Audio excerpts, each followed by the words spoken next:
Luke chapter 14. One Sabbath, when Jesus went to eat in the house of a prominent Pharisee, he was being carefully watched. There in front of him was a man suffering from abnormal swelling of his body. Jesus asked the Pharisee and experts in the law, "Is it lawful to heal on the Sabbath or not?" But they remained silent. So taking hold of the man, he healed him and sent him on his way. Then he asked them, "If one of you has a child or an ox that falls into a well on the Sabbath day, will you not immediately pull it out?" And they had nothing to say. When he noticed how the guests picked the places of honor at the table, he told them this parable. When someone invites you to a wedding feast, do not take the place of honor, for a person more distinguished than you may have been invited. If so, the host who invited both of you will come and say to you, "Give this person your seat." Then, humiliated, you will have to take the least important place. But when you are invited, take the lowest place, so that when your host comes, he will say to you, "Friend, move up to a better place." Then you will be honored in the presence of all the other guests. For all those who exalt themselves will be humbled, and those who humble themselves will be exalted. Then Jesus said to his host, "When you give a luncheon or dinner, do not invite your friends, your brothers or sisters, your relatives, or your rich neighbors. If you do, they may invite you back, and so you will be repaid. But when you give a banquet, invite the poor, the crippled, the lame, the blind, and you will be blessed. Although they cannot repay you, you will be repaid at the resurrection of the righteous." When one of those at the table with him heard this, he said to Jesus, "Blessed is the one who will eat at the feast in the kingdom of God."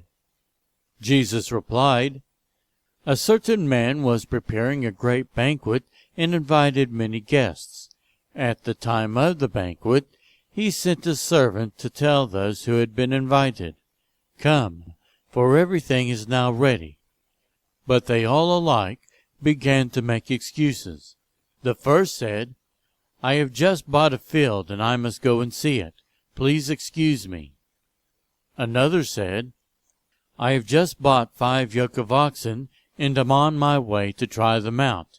Please excuse me." Still another said, "I just got married, so I can't come." The servant came back and reported this to his master.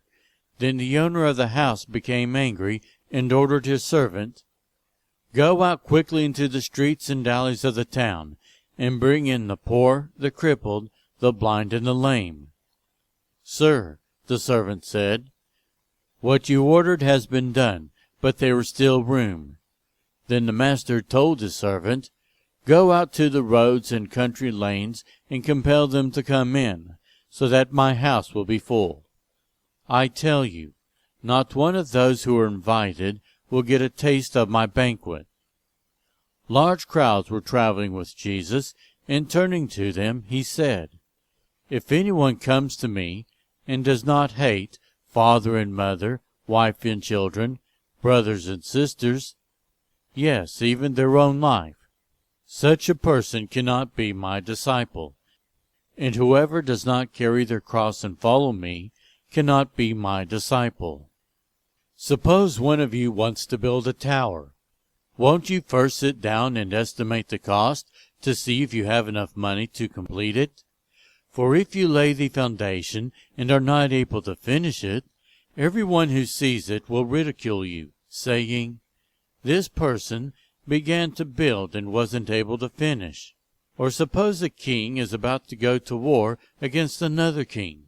Won't he first sit down and consider whether he is able with 10,000 men to oppose the one coming against him with 20,000? If he is not able, he will send a delegation, while the other is still a long way off, and will ask for terms of peace. In the same way, those of you who do not give up everything you have cannot be my disciples. Salt is good, but if it loses its saltiness, how can it be made salty again? It is fit neither for the soil nor for the manure pile. It is thrown out. Whoever has ears to hear, let them hear.